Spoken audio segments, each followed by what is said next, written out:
Hey there, welcome to the Library Hall. And today we are going to be reading some more poems from this excellent anthology called Good Poems by Garrison Keillor.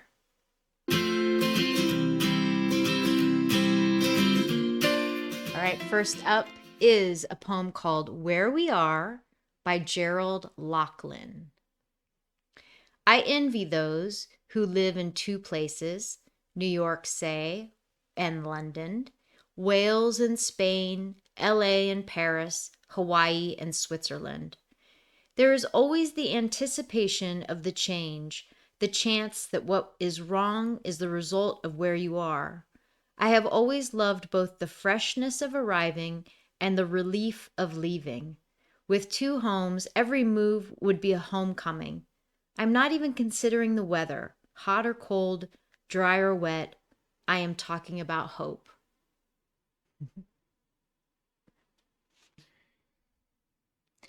This one is called Prayer for a Marriage by Steve Scafidi. When we are old one night and the moon arcs over the house like an antique china saucer and the teacup sun follows somewhere far behind, I hope the stars deepen to a shine so bright you could read by it, if you liked, and the sadnesses we will have known go away for a while in this hour or two before sleep, and that we kiss standing in the kitchen, not fighting gravity so much as embodying its sweet force.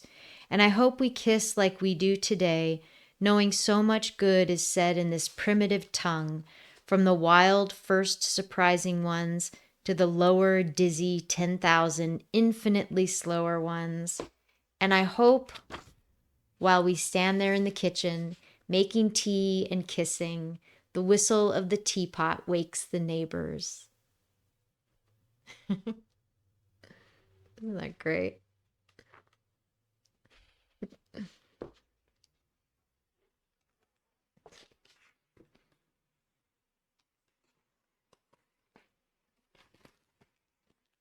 This one is called A Blessing by James Wright.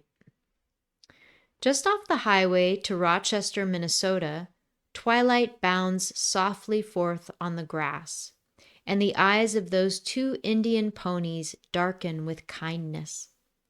They have come gladly out of the willows to welcome my friend and me.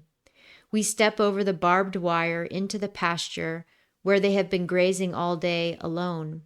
They ripple tensely. They can hardly contain their happiness that we have come. They bow shyly as wet swans. They love each other. There is no loneliness like theirs. At home once, at home once more, they begin munching the young tufts of spring in the darkness. I would like to hold the slenderer one in my arms, for she has walked over to me and nuzzled my left hand. She is black and white, her mane falls wild on her forehead, and the light breeze moves me to caress her long ear that is delicate as the skin over a girl's wrist. Suddenly I realize that if I stepped out of my body, I would break into blossom. Oh, so good.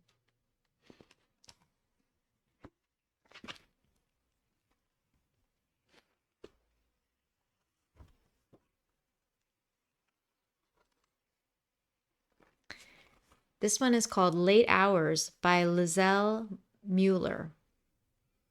On summer nights, the world moves within earshot on the interstate with its swish and growl and occasional siren that sends chills through us. Sometimes on clear, still nights, voices float into our bedroom, lunar and fragmented, as if the sky had let them go long before our birth. In winter, we close the windows and read Chekhov, nearly weeping for his world.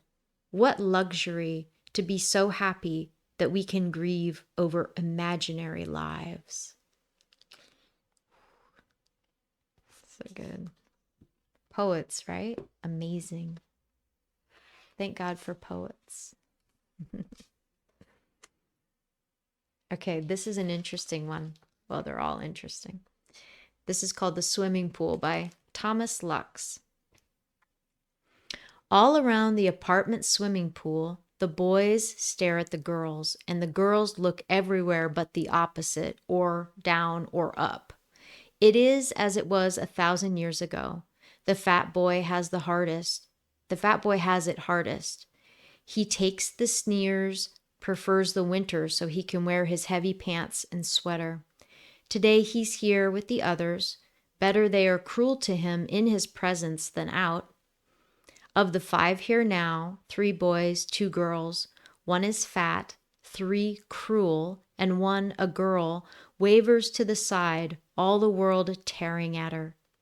As yet she has no breasts, her friend does, and were it not for the forlorn fat boy whom she joins in taunting, she could not bear her terror, which is the terror of being him.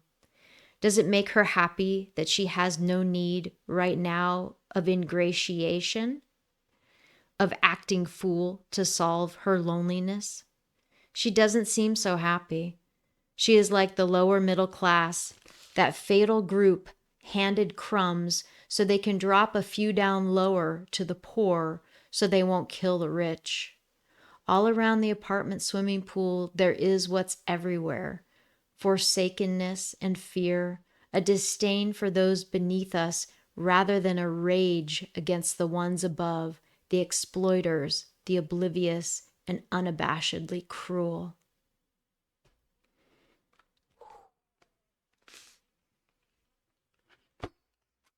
Yeah. Wow.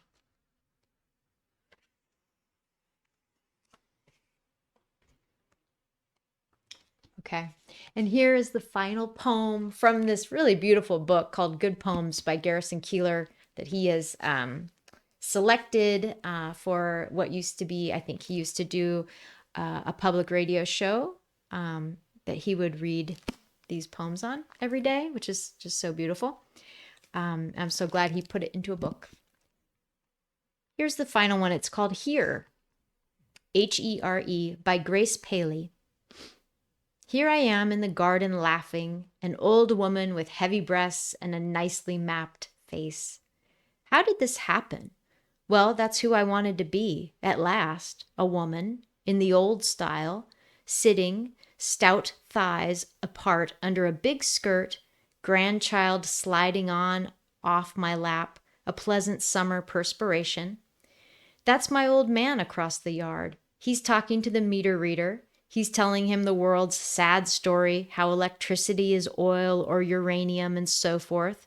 I tell my grandson, run over to your grandpa. Ask him to sit beside me for a minute.